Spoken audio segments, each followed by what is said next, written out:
i priti seriozisht dhe i përcolli me buzëqeshje, ashtu siç di të bëj vetëm Bujar Kapexhiu. Në një mjedis të ngrohtë të rrethuar me miqe dashamirës, shkrimtari, aktori, regjizori dhe pedagogu Bujar Kapexhiu promovoi 2 librat e tij, edhe poezi dhe Seferi i Tiranës. Por çfarë lloj poezish lëvron një artist si Bujar Kapexhiu? Në gazetën Mako, sa po filloi, unë botoja një karikaturë në faqen e parë. Mirë po, drejtuesit e asaj gazete, këtë karikaturë e botonin pa ngjyra edhe në pjesën e brendshme të gazetës. Mua nuk më duke normale, nuk më duke e bukur një përsëritje, ashtu një përsëritje ku ishte një ngjyra e nxirr. Dhe atëherë që bërë propozova që të bëja një tjetër gjë. Unë kisha 2 personazhe. Kisha një personazh, mikun tim, që e quanin Polikron, edhe unë i thëris një shkurt Poli. Dhe një personazh tjetër që quhej Petrika, dhe që shkurt i thonin Tika. Dhe thonin, kur jemi 2 bashkë, jemi politika. Dhe këto 2 personazhe unë i vizatova me karikatura dhe për çdo problem, çdo ditë, ato bënin këtë gjë. Diskutonin për problemet politike, me emra, me ndiemra, me personazhe, por vetëm një gjë, me 4 vargje. 4 vargje me rrim njëri dhe 4 vargje me rrim tjetri. Dhe kaluan vite, u bën 7-8.000 vargje dhe unë nga kjo praktik, nga kjo stash, botova librin Poli dhe Tika. Edhe janë të gjitha të botuar atje. Mirë për një ditë për ditësh, në atë frymëzimin që kanë, në një moment gjeta një temë, edhe i shkruajta atë si poezi humoristike për një problem të përgjithshëm.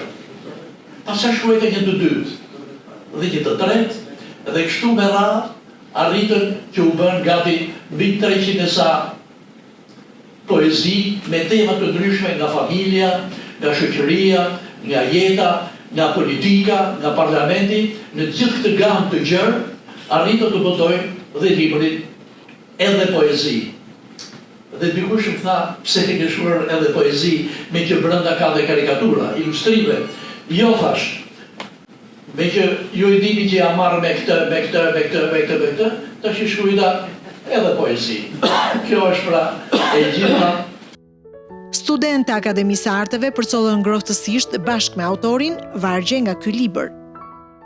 S'më hiqet nga mendja, s'më ndahet trishtimi.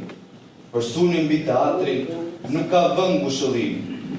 Mëngjes në të gëdhirë, pas bardhur hakimi, banditët në befasi, muret i rëzuan, një tmerr, batërdi. Goditën mendja, rënuan shpirtin, shuan histori me parate vjedhura për të ngopur babëzim. Në këtë zbrazëtir me parmak rrethuar, shumë ëndra në tjetër botën kam jetuar. Pra zërave të butë, me sfjalëve plot mençuri. Unë si neurokirurg jam mjaft i kënaqur. Operacioni na doli me shumë sukses. Rast të prej rrath sepse Kafka duhej hapur. Për ju politikanët ka një tjetër proces.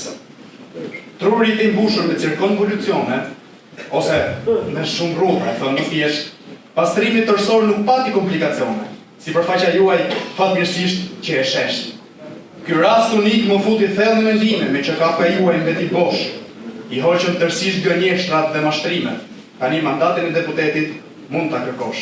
Politikani, kur gatuan një fjalim, ashtu si kuzhinjeri brumit i hepsot, edhe ai ca gënjeshtra s'përkapin gatim. Politikanëve si kuzhinjerë të lodhur, vërtet, gënjeshtrat nuk u kanë hije. Fjalimet mbi peta gënjeshtre të rhodhur, me këtë recet, hajnë me shumë shije.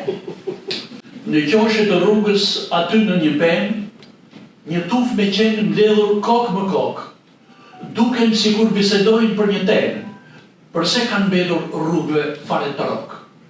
Për tyre, aty që ndrova për një qast, e tërë vëmendja mbi këtë gërmullim, nuk donja ta humbisja këtë rast, disa qenë midis tyre në bashkë bisedim.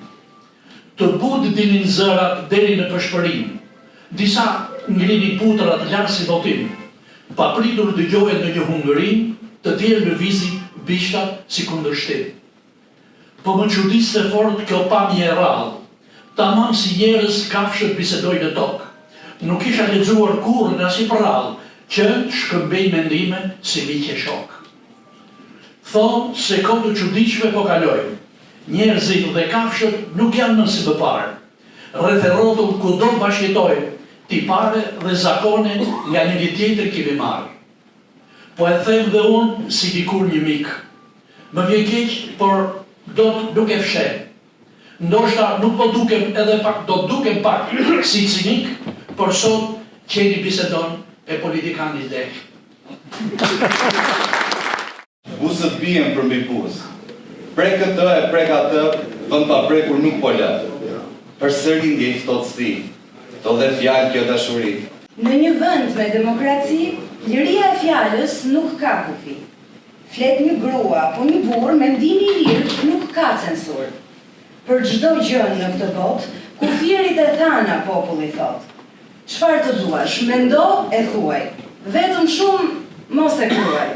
Nuk ka përtac kaq sa unë. As nuk flas, as nuk bëj punë. Në çdo çast vetëm ndërroj. Asgjë nuk prek e as kërkoj. As në diell nuk e cikur, jo gat nxehtit por si fur, por për tojë ndihem keq, hijen time kur e tërheq. E sigurisht ka pasur një shkak, për fjalën ferri shkrova mbi kapak. E thën nga Dante për herë të parë, një dedikim me shumë vlerë. Thënie brillante që s'ka të sharë, miratuar dhe prej burrash të tjerë. Nga femrat thitha frymëzimin, në çdo varg ngulat merri. Ndaj për femrat shpreh dedikimin, se prej tyre e njoh aferin. Ajo që tërhoqi vëmendjen ishte edhe Seferi i Tiranës, historinë e të cilit mund ta rrëfente vetëm Bujari. Edhe kjo shkurt ka një histori edhe për të mos u zgjatur shumë. Përballë në shtëpinë time në katin e 4 janë 2 dyrë të cilat nuk mbyllen kurrë, sepse kalojnë familjet nga njëri ke tjetri me një Tiranë safi të mrekullueshëm. Një ditë aty unë pash një mikun tim i quajtur Haxhi Deliu, mësues vizatimi dhe pasionant mbas humorit. Në bisedë sipër me të, më tha që unë erdhi fjala, padyshim Tiranë kur flasim për humorin, do dalim me herë tek Seferdaja. Dhe tha, Bujar tha, unë kam mbledh tha edhe 50 bejte të Seferdajës. Shumë bukur i thashë, ti botojnë? E jo, tha, nuk botojnë. Po pse? Po da, tha, ka fjallë të pista, tha, fjallë të rënda, tha, nuk ka, a i thot, çdo fjallë e thot. Po shumë mirë thash, në botë, në letërsi, ka dhe fjallë të tilla, por i shënojnë me marifet. Shënojnë vetëm gërmën e parë dhe pastaj pik. Pse bëjnë kështu? Po, dhe një solli. Dhe ato bëm historitë e këtyre bejteve dhe unë bëra dhe ilustrimet dhe në 2006 e botuam për herë të parë një fletush këtë vogël me këto bejte. Kaluan vite dhe mua nuk më hiqe nga mendja humori Tiranës, se vetë jemi rritur çdo ditë dhe kujtova Seferin dhe më lindi një ide. Ta rikthej edhe një herë Seferdajen, por me një detyrim tjetër. Po tregoj unë historitë në stilin e Seferdajës me humor, me poezi, me vargje për që në saj, me vargje, dhe pasaj në fund, po dhe batutën e Seferdajës. Dhe kështu, unë botova këtë libër, që kam mendimin, unë se po punoj për librin e dytë. Pra ky libër është Seferdaja në diktaturë. Unë jam duke punuar me Seferdajën në demokraci. Pra e sjellin Seferdajën, i cili do të merret me shumë personazhe dhe më lejoni që unë për të qenë këtë që thash, ta shpjegoj me vargje që e kam shkruar në pasthënien e librit.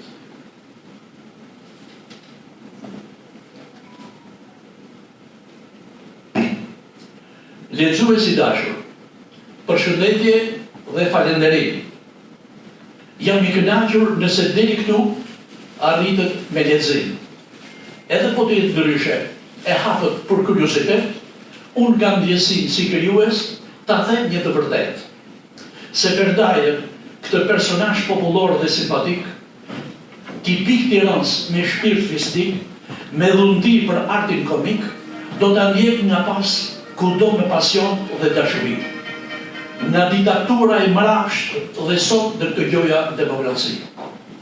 Histori do t'jetë të vërteta, pa asnjë sajes, për të tallur me të shënduarën sot jo ka pengesë. Halja në mes të sheshit do të jetë imagjinare. Ngjarjet dhe personazhet do të jenë të gjithë reale. Tabu në artin e humorit kudo në botë nuk ka. Dashamirësi, pa fyrje e denigrim, një cak për shaka. Te Halja Seferit hyjet për nevoja personale, takimet do të jenë zyrtare dhe origjinale. Seferi dëshajoj bejte për gra dhe burra ministra, zyrtar të lartë, gazetar, artista, sportista. Aty do shkoj dhe kryeministri, se është njeri, sigurisht nuk do mungoj dhe presidenti, njiku i tij. Kështu pra, lexuesit e mi, do të kemi gallat, qyfyre pa dorashka, humor me një shtet kaq sallat. Kjo ishte pra premtimi që nga si Verdaja do të kemi dëvëllimin e tyre. Në hall të madh i gjori baba se si ta shpërblej avokatin, sepse nga burgu i sigurt ja ki shpëtuar e vlatin. Avokat fort i nderuar, duat ju shërbej. Natë e ditë po mendoj çfarë durate dhe s'po e gjej. Malle sende kam plot, çmeritoni s'po e gjej dot. Zemra ime thot veç të vërtetën. Për të mirën që na bëre unë jap edhe jetën. U emocionua avokati Tinak që vërtet një shpërblim e kishte hak.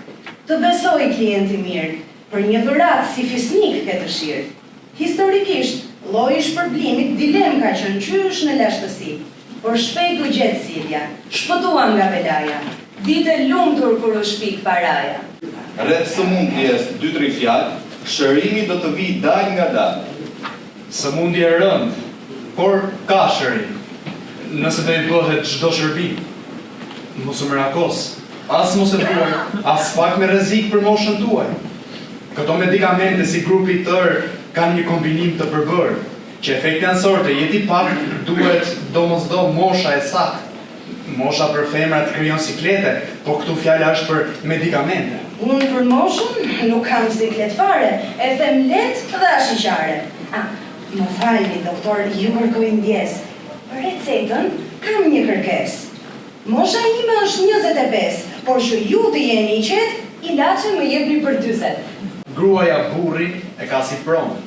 Nuk e lëshon për kiamet, as e fal, as nuk e shet. Përse kaq pis që nga sot, kostumi yt me njolla plot, në shtëpi kështu kur shkon, gruaja jote ati pastron. Mos u çudit ti miku im. Nuk është fjala për pastrim. Ajo çdo ditë më kontrollon. Vetëm xhepat më pastron. Kur qesh e tallesh me një shoka familjar, ai nuk ndihet mirë, nuk i vjen përmbar. Kur njëra prej shakave qëllon gabim, pa dashje i sjell dhimbje, i jep trishtim.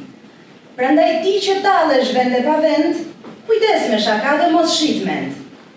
Abuzon me të qeshurën, si e i këtij sinori, privilegji të mençurve është humori. Eri të pagabueshëm nuk ka në botë. Ti thuash tjetrit mos gabo, është e kotë. Më këshillonte dikur fqi një plak, porosite e vlatit, gabo sa më pak. I e bot 2 metra i gjatë, po 12 për i sahati. Se mërvesh as me i tatë, se ty s'të zeth as krevat.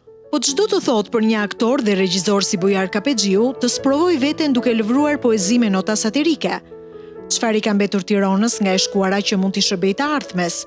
Sa beson ai se do ta kuptojnë dhe sa mund ta kesh interpretojnë satirën e tij? Po në aspektin gjuhësor, a bartin poezitë e Bujarit mjaftueshëm fjalë krahinore? Për të gjitha këto, ai i përgjigjet mikrofonit të Radio-Televizionit të Korçës. Faleminderit për ftesën dhe ju falenderoj RTV Korçën dhe të them një gjë që në fillim unë vërtet me origjinë quhem si Dibran, por e veçanta është që nënën e kam korçare. dhe në jetën time asaj ja dedikoj kurdesin për artin dhe për kulturën. Ju bëni një pyetje se si unë si aktor, regjizor, karikaturist e tjera kam bërë humor normal. Edhe kësaj radhe që unë po bëj humor dhe satirë është brenda kuadrit të artit komik, edhe poezia, edhe shkrimen. Kështu që nuk po them që merrem me gjithë këto gjëra, unë gjithmonë them që unë merrem vetëm me një gjë, humor dhe satirë. Dhe kam shkruar janë me qindra vargje dhe me probleme të ndryshme, të cilat unë jetoj gati çdo ditë në familje, në shoqëri, në institucione të ndryshme, në politikë. Pra, a mendoni që mund të mos ketë humor politika e jonë? Sigurisht ajo të jep shumë gjëra me humorin, por gjithmonë humori është një gjë, është goditës, humori është stigmatizues, por gjithmonë pa denigruar, gjithmonë pa fyerje, pa sharje, por me delikatesë dhe me originalitet për të prekur ato gjëra që duhen ngacmuar, që nuk shkojnë në rregull, sepse duke u goditur ato, duhen përmirësuar për të dhënë shoqërisë drejt progresit. Është kënaqësi për mua që në këto qindra e mira vargje në qoftë të gjë, ka problematikën çdo shqiptar gjen veten e tij dhe mbi të gjitha do të lexoj, por nuk do të mungoj buzëqeshja dhe e qeshura. Kjo më jep dhe mua kënaqësi, sepse unë kam dëshirë që ndoshta edhe në syt e tjerëve të shikoj lot, po janë lotet e qeshurës, lotet e gëzimit, lotet e optimizmit. Prandaj mendoj që gjithmonë humori thuhet është privilegje të mençurve, jo vetëm ata që i krijojnë, por edhe ata që dinë ta konsumojnë. Dhe unë duke menduar që me respektin e madh për korçarët që janë të mençur, do të dinë që me mençuri të thithin, të marrin, të kuptojnë dhe të qeshin me të gjitha vargjet që unë kam shkruar. Dhe me këtë rast, unë ju uroj që gjithë jetën ta kaloni gazmor dhe me humor duke buzëqeshur.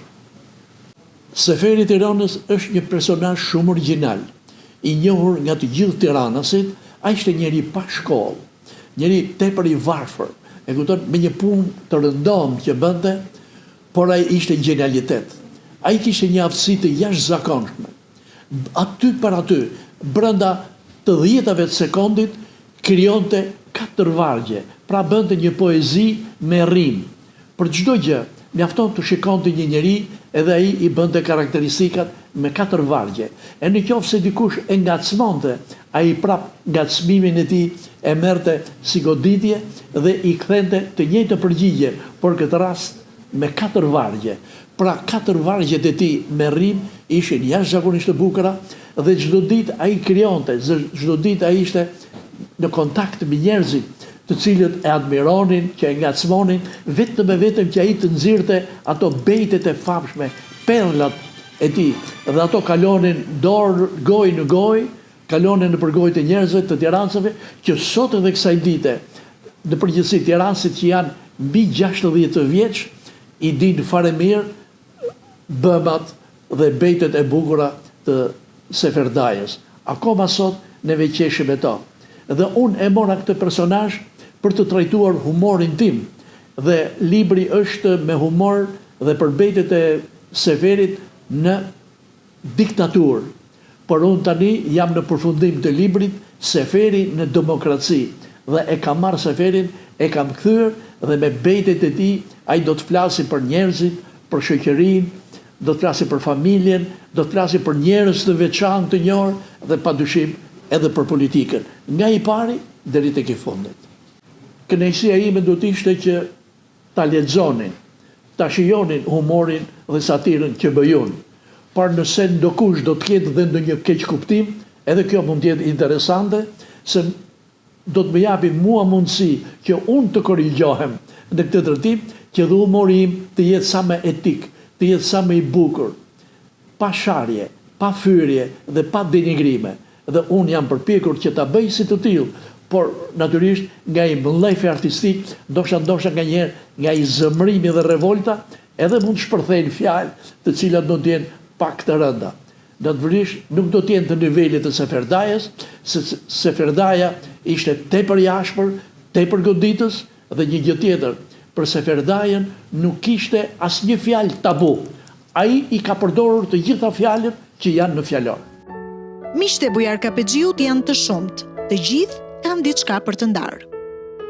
Ndalëm tek aktiviteti i mikut tonë Bujar Kapexhiu, i cili ka shërbyer për 8 vjet si kryetari i shoqatës Bashkia Librana, dhe për të vërtetës nuk ka rreshtur asnjëherë. I kemi thënë Bujar, të bëjmë këtë aktivitet, patjetër bëjmë këtë aktivitet, pra duke marrë parasysh që ishte 75 dhe nuk ka kursyer asnjë moment, asnjë çast të kohës së tij. Unë Bujarin e njoh më tepër nga pjesa televizive, pra në ambientet familjare, gati 15 vite kur ishim në shoqatë. Flasësh për Bujarin, është e pamundur në pak qaste, por sot është vërtet ditë të gëzimi, sepse në fundit jemi në festën e tij, ka sjellë 2 libra, të cilat janë bërë në kohë rekord. Janë bërë vetëm për më pak se 2 muaj. Dhe në çdo ditë që takoja, lëre, s'kam kohë të vi, s'kam kohë të pija kafe etj, sepse ishte i përkushtuar gjithë kohës vetëm për t'i mbaruar. Dhe na ka sjellur edhe veten në një dimension tjetër, në pjesën e librit edhe poezi. Por edhe ke pjesa e përpunuar nga betet e Seferdajës. Ai është i pashtershëm, është njëri që nuk e di a i gjen dot një pjesë të artit që ai nuk e ka prekur. Ai do konferencier, do regjisor në të gjitha fushat, do çfarë them rektor, çfarë thuash ti, vazhdon sot e kësaj dite tjetër dhe pedagog. E kam fat për vete që e kam një nga njerëzit me të cilët unë ndaj, siç ndan ai çdo pjesë të, domethënë që kërkon ta vendosi dhe ta realizoj. Kështu dhe unë për projektet e mia e kam një bashkëpunëtor shumë të afërt dhe unë i roj vetëm shëndet. Është kënaqësi për mua që marr pjesë në promovimin e 2 librave me humor të Bujarit. Si duket, Bujar Kapexhiu ka nuk rresht se krijuari dhe edhe më kënaq edhe më befason me atë energjinë e tij, me krijimtarinë e tij, që është pa zakon.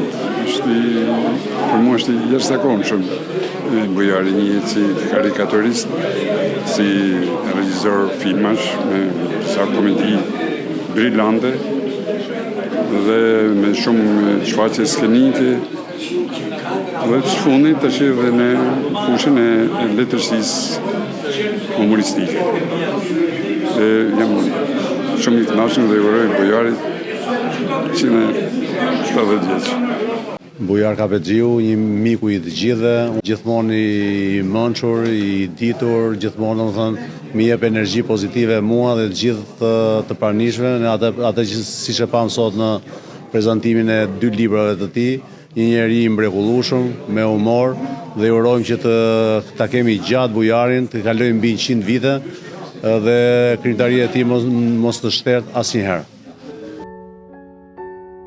Për aktivitetin dhe kontributin e tij ndër vite, si ish kryetari i shoqatës së Libranëve, Bujar Kapexhiu mori vlerësime edhe nga më të rinjt që drejtojnë aktualisht shoqatën. Shoqata Bashkia Librane me vendimin e saktë të datës 20 tetor 2025 i jep zotit Bujar Kapexhiu titullin Fisnikëria e Bashkisë Librane në Tiranë, me motivacionin në vlerësim të kontributit të shjuar si ish kryetari i shoqatës Bashkia Librane në Tiranë, si regjisor, skenarist, aktor dhe personalitet i shjuar i jetës publike dhe i botës së spektaklit dhe mikrofonit. Kryetari Semir Shafi.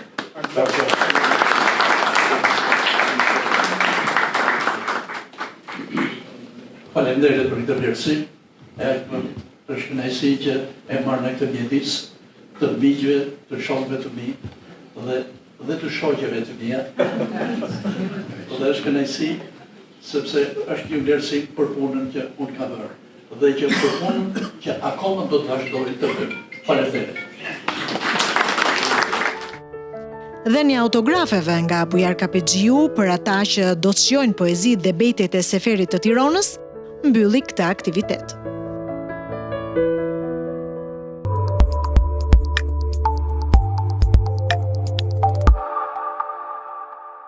Miguel Temo, piktor, pedagog në Universitetin e Arteve dhe kuratori i kësaj kolonie. Flasim për artin pamor dhe për to veprimtari që për fat të mirë e zhndrojnë gjithmonë në Korçën në një qendër të vërtet arti, në një qendër arti që merr vëmendjen jo vetëm nga ju artistët, por dhe nga ata që e duan artin, nga ata që janë të dashuruar pas tij dhe e shohin si pjesë të pandashme të natyrës së tyre jetësore.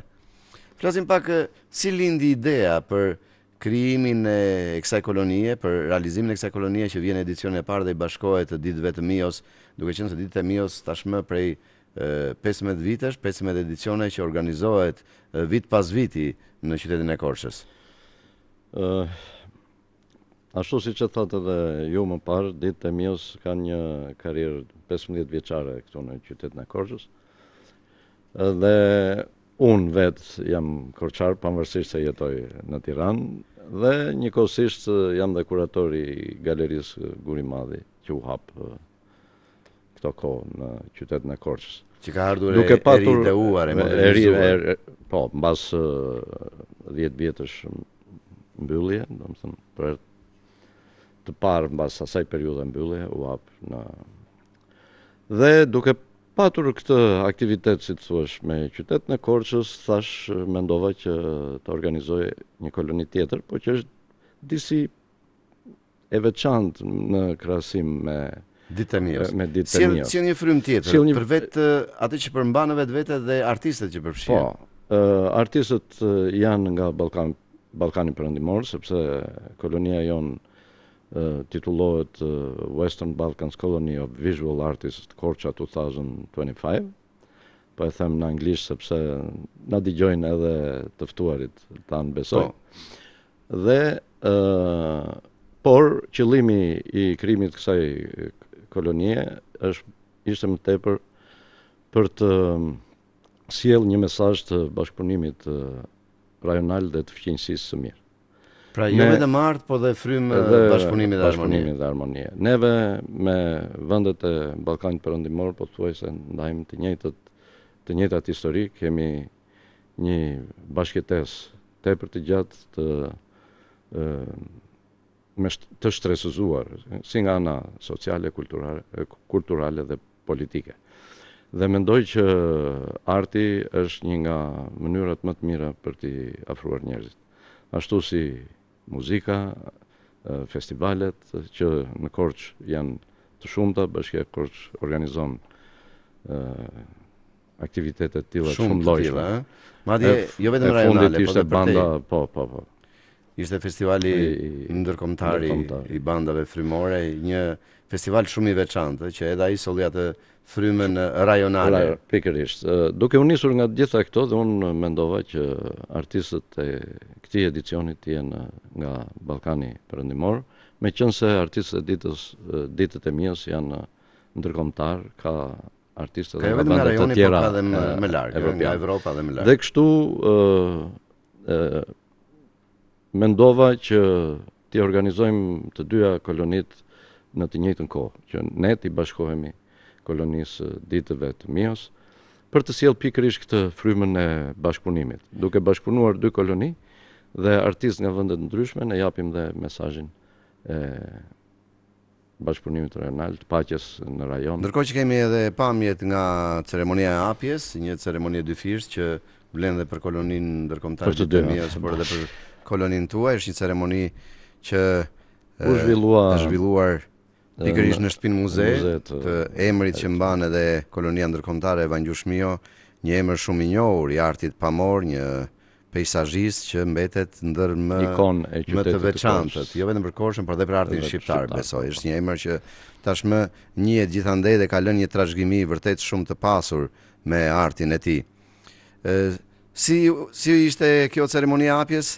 Ajo mbresa e parë, me qenë se ishte jashtëzakonisht organizuar mirë dhe bukur, u zhvillua në ambientet e jashtme të vilës të galerisë Mios, koha fatmirësisht ishte jashtëzakonisht e mirë dhe qëllon që sa herë zhvillohen kolonitë tona, koha çuditërisht bëhet me diell. Kështu që arti sjell edhe vjeshta bëhet me bukur, ngjyrat bëhen me të bukur. Dhe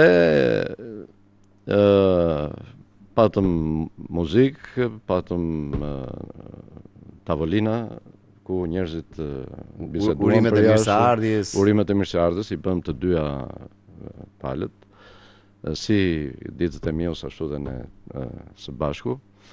Dhe atmosfera që u krijua midis bashkimit të artistëve, ku pati dhe raste që njiheshin me njëri tjetrin nga vendet ku jetonin. Kështu që ishte një atmosferë vërtet e këndshme, pati dhe të ftuar të tjerë përveç artistëve. Kështu që atmosfera ishte e mrekullueshme, ishte prezente edhe vajza e Mios, Rozeta, kështu që ajo e bëri akoma dhe më edhe më të veçantë dhe më familjare, patjetër. Artistët që marrin pjesë në koloni. Kemi sa artistë marrin pjesë në koloni? Janë 20 kemi neve, 20 edhe ditët e Mios, i ruajtëm numrat të barabartë. Kemi ruajtur barazinë, balancimin për të dhënë gjithmonë atë mesazhin e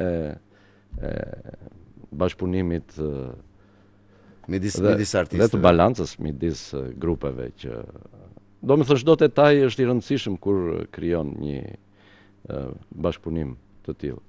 Artistët i kemi nga gjithë Ballkani Perëndimor, si shtrirje gjeografike? Si shtrirje gjeografike nuk janë nga të gjithë Ballkani Perëndimor, sepse kjo është era e parë që ne e krijuam këtë koloni, i bëjmë lajmërimet e të gjitha, po varet kush përgjigjet.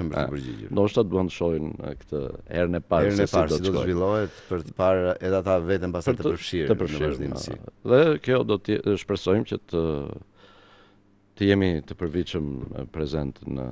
Si do të përfshihen tani këta artistë në këto ditë në vazhdimsi të kolonisë? Po, kemi bërë një program, programet i kemi të integruara. Do të jenë gjithmonë pra të përbashkëta, së bashku me koloninë? Së bashku, ne operojmë së bashku. Sigurisht që brenda do të jenë të përbashkëta. Kjo nuk është një detyrim për artistët, programi, sepse artistët kanë dhe lirinë e krijimit individuale, personale. Ka artistë cilët kanë qenë edhe herë tjetër në Korçë për shembull dhe e kanë parë muzeun e artit mesjetar, e kanë parë muzeun e Gjon Mili. Dhe për të mos e humbur atë kohë në raport me krijimin që do të bëjnë, ata kanë lirinë që të mos që ta shfrytëzojnë në këndvështrimin vetjak, po. Kështu që është e hapur dhe e lirë operimi dhe kështu ne përpiqemi që të ndërtojmë një agjendë interesante dhe për t'i bërë artistët që t'jenë aktiv gjatë këtyre. Po besoj në gjitha këto veprimtari përfshihet dhe publiku, sepse kemi dhe aktivitete që do të zhvillohen të hapura me pjesëmarrjen edhe të publikut të tjerë. Nesër në datën 31 nga ora 9 deri në 12 tek West Park, në hyrje të qytetit Korçës, terminali, ajo zona aty. Po, zona e terminalit, ne do të zhvillojmë një demonstrim live ku të gjithë piktorët të dyja kolonive do të demonstrojnë përpara publikut. E veçantë. Ka ndonjë temë të veçantë që do të ketë ky demonstrim live? Ashtu siç thash, tema është bashkëpunimi midis artistëve njëri tjetrin dhe ku më mirë bashkëpunimi midis dy kolonive që gjenden në qytetin e Korçës për të bërë një aktivitet duke krijuar një pol shumë të fuqishëm të artit pamor. Të përbashkët. Ndërkohë që do të jenë të ftuar edhe prindrit, fëmijët, të cilët pra publiku i gjerë për të parë nga afër. Po, ndodhen jo posaçërisht për këtë punë, po mund të jenë një zonë lëvizje. Po, apo njerëz që do të udhtojnë pas një ore, pas 2 orësh me Disa njësive tregtare që janë aty ka shumë lëvizje. Besoj që do të marrë vëmendje. Dhe fëmijët do të pikturojnë atje së bashku me ne. Do të përfshihen dhe fëmijët do të kenë tavolina dhe shumë e veçantë kjo për vogelushët. Dhe prap kjo sjell si thua asaj ides tonë të bashkëpunimit, i shton një qershi mbi tort. Por troket edhe në trashëgiminë e artit pamor, tek vogelushët, sepse ata do të jenë brezi që do të jenë ardhmja do të bëhen pjesë e këtij arti të mrekullueshëm. Të përfshihen në këtë aktivitet. Do desha të shpjegoj pak mënyrën se si do të operojmë. Do të jetë një pikturë rreth 4 metër e gjatë, ku artistët njëri pas tjetrit do të vazhdojnë të lënë shenjën e tyre mbi pra do të jetë një pikturë e përbashkët. Një pikturë e përbashkët, patjetër, po. Edhe do të vendosen shtresëzi. Do të vendos kompozimin e tij shtresë pas shtrese në të gjithë sipërfaqen. Në të gjithë sipërfaqen. Veçantë. Edhe po gjithmonë pikërisht për këtë idenë e bashkëpunimit dhe ashtu siç thash në fillim që historia jonë është shtresëzuar, kupton? Dhe këto layers që do të vendosen këto shtresa që do të vendosen sipër një tjetër si një signifikim ashtu si historia mes nesh na ka bërë që të bashkëjetojmë, edhe kjo pikturë do të vijë kështu e përbashkët me shtresëzi. Pikërisht. Dhe pastaj këtë pikturë do t'ia dhurojmë qendrës së kulturës të Korçës për ta ekspozuar në ambientet bukur. Pra do të jetë një kujtim i bukur që do të jetë pjesë e galerisë këtu. Mrekulli. Do një aktivitet tjetër të veçantë që pritet të kemi gjatë këtij edicioni të parë të kësaj kolonie? Përveç këtij që ishte shumë i veçantë, shumë interaktiv. Neve dje nga ora 5 deri në orën 6:30 kishim një round table, një tavolinë të rumbullakët që u zhvilluan në galerinë digjitale të Korçës. Që shkoi jashtëzakonisht mirë, të gjithë artistët të dyja grupeve ishin, dy grupimeve ishin prezent në këtë round table, ku fol pra rreth artin, uran, mendime. Po, edhe gjitha mbi temën e bashkëpunimit që kemi me njëri tjetrin. Edhe mbi gjitha mbi artin që bashkon gjithçka. Arti është një ur bashkimi e mrekullueshme. Domethënë një gjuhë e veçantë që i bën artistët bashkë për një ide më të rëndësishme që është ajo bashkëpunimi. Këtë koloni do ta kemi edhe vitin e ardhshëm? Patjetër, është ideuar, mendohet që të vazhdojë, të ketë ecuri, pra të shtohet në kalendarin e veprimtarive të qytetit Korçës. Ky është qëllimi i kolonisë dhe sigurisht do të vijë së bashku. Së bashku. Të ndarë, por dhe bashkë. Ashtu siç jemi edhe në të ndarë në emërtim në ide në frym, por së bashku në zhvillim, në frymën e artit, bashkëpunim. E mrekullueshme. Do të besoj se që në këtë tutje kolonia ndërkombëtare Ditë e Mios do të ketë edhe një shtesë të saj që do të sjellë atë frymën rajonale, frymën e bashkëpunimit rajonal që është e domosdoshme, edhe pse kohët kanë ndryshuar, edhe pse flitet shumë për paqe, përsëri vlen që të timëshojmë më shumë dhe arti është forma më e bukur për të sjellë paqe mes njerëzve.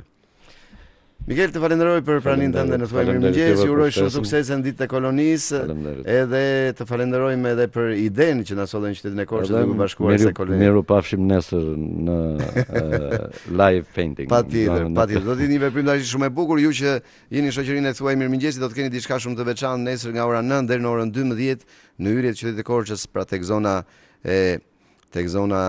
në hyrjet e qytetit të Korçës ku është terminali aty.